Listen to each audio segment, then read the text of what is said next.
انا عايز اللي حواليا انا فرقة حماية الخليفة يبقى كلهم مصريين. 12 مصري كلهم لابسين أحزمة ناسفة 24 ساعة، حتى لو في الحمام نقيهم بعناية. دول هيبقوا أقرب ناس ليا. القاهرة تتغير، ملحدون ومنتحرون ومجاذيب في كل مكان وموتى يذهبون للإدلاء بأصواتهم في صناديق الاقتراع. وأوفيكم بالتفاصيل بعد الفاصل. جاهز يا بطل؟ الله كريم. كله على الله.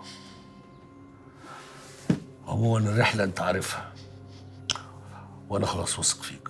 إن شاء الله أسبوع بالكتير وهنلاقيك أقرب واحد لصاحبنا بإذن الله.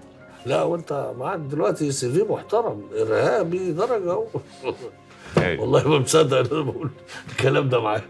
لا وتبالغ بقى في بطولاتك عشان هو بيحب الكلام ده. يعني اوصل بالبعر لاخره مع احترام ذكائه طبعا. الله المستعان.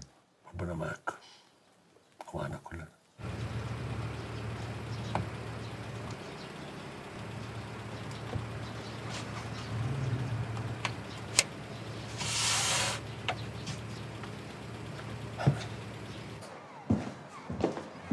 صباح الخير. صباح النور. انت مش ناوي تصالحيني بقى ولا ايه؟ نعم؟ مين يصالح مين؟ الله، ما انا قلت صباح الخير. لا يا شيخ، ومالك جاي على نفسك قوي كده ليه؟ يعني قلت ان نلحق نتصالح قبل ما ريم وحسن يتجوزوا. صحيح. هو انت احساسك ايه ان مامتك بتحب بابايا؟ هو انا مش عارف ومستغرب، بس يا ستي هم احرار. مش غيران عليها؟ انت غيرانه؟ طبعا غيرانه. منها ولا على باباكي؟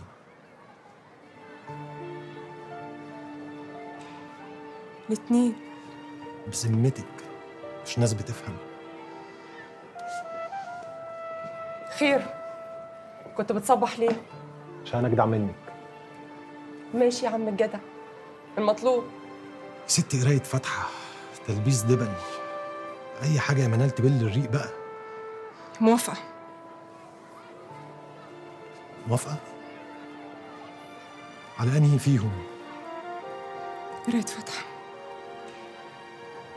طب بقول لك ايه، تيجي نعملها بسرعه قبل حسن وريم. لا لا لا، حسن وريمي دول مش بتوع قرايه فاتحه ولا تلبيس دبل، دول اكيد هيتصونا بميعاد الفرح على طول. فرح؟ كل ما اقول له كلمه يزعل يا عم حسن. خلاص ما تتكلمش معاه عشان ما يزعلش. يا سيدي انا لا عايز اقعد معاك ولا عايز اتكلم معاك، انا حر في نفسي. ده انت رزل قوي. لا مش حر، امال صحوبيه ايه وزفت ايه يا عم حسن؟ هقعد واتكلم معاك غصب عنك يا انور، في ايه؟ طبعا رزق يعني ما شاء الله. خلاص يا انور بقى، صاحبك بتستحمله، صاحبك رزق، هنعمل ايه؟ امال اسيبه ياكل في نفسه يعني يا عم حسن لحد ما ينتحر بجد؟ لا ما يصحش، معاه حق يا انور، خليه يرازي فيك لغايه ما تنتحر بجلاشته.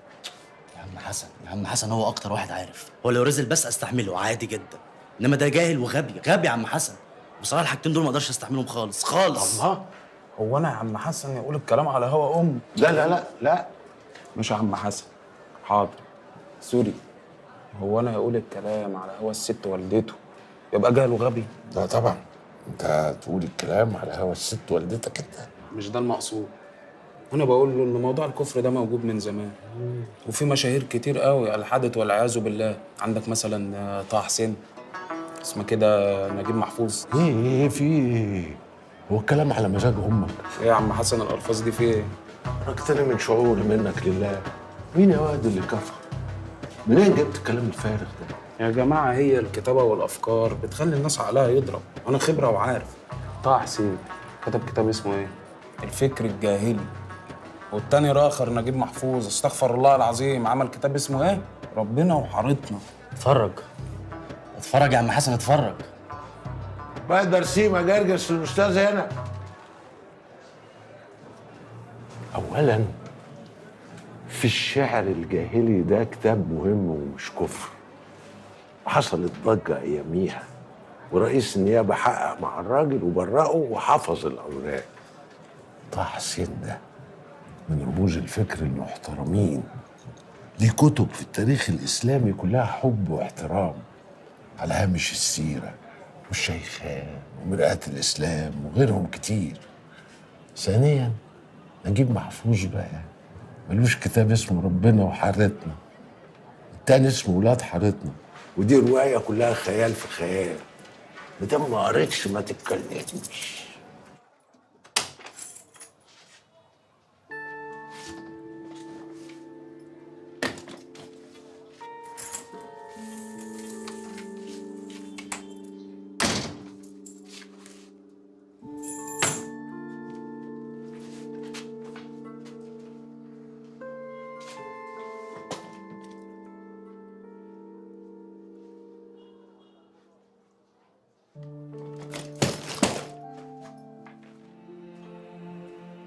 والله بقى لو جبت له 100 عقل على عقلي. انا عارف الناس دي كويس. طب هم سموه عميد الادب العربي ليه؟ والتاني الخواجات ادوا له جايزه نوبل ليه؟ ليه يا عم حسن؟ ليه يا عم انور؟ حد يجاوبني. هم مين دول اللي سموه عميد الادب العربي؟ يا عم حسن الفرنساويين بعد ما اتجوز منهم وغير ملته. فرنساويين هم اللي سموه عميد الادب العربي عشان اتجوز بنتهم؟ امال ايه؟ ده انت كده تمام، كده هايل. طبعا نجيب محفوظ خد نوبل لنفس السبب. اول ما شتم فينا اخدها. لا ده انا هطلب لك سحلب، عشان انت دماغك جواها سحلب، يبقى بره زي جوه. ده سحلب يا جرجس عشان احكي له تاريخ الادب من اوله. وانا جنبكم هنا يا عم حسن، بس مع نفسي شويه يا غبي. يلا يلا من هنا.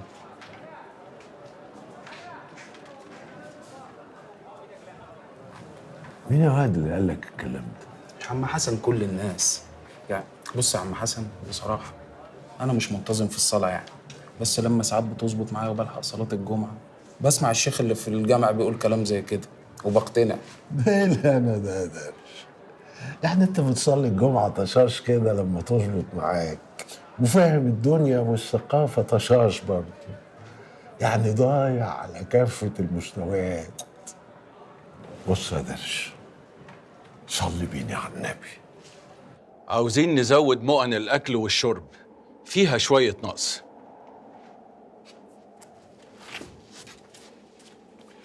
عايزين خياط يا نمير. خياط؟ يكون شاطر وأفغاني. هيعمل إيه؟ هيعمل أخطر حاجة في الخلافة، الزي الخاص بحضرة الخليفة، العباية والعمامة السوداء. بس الخليفة في حال الجهاد، ولبس الجهاد مختلف، لبس سهل للقتال. مش طول الوقت جهاد، في أيام أعياد، الفطر والأضحى وأعياد الغزوات. لازم في الأعياد دي الخليفة ووزيره يكونوا بمظهر مهيب قدام المجاهدين. حاضر. الزي والراية من أهم عناوين الخلافة. راية؟ ما احنا لينا راية. راية جديدة سودة، وانت عارف كويس قوي قدسية الراية السوداء في التاريخ الإسلامي. مفهوم طبعا. خليه متفرغ، كل ما يخلص حاجة عرضها عليا.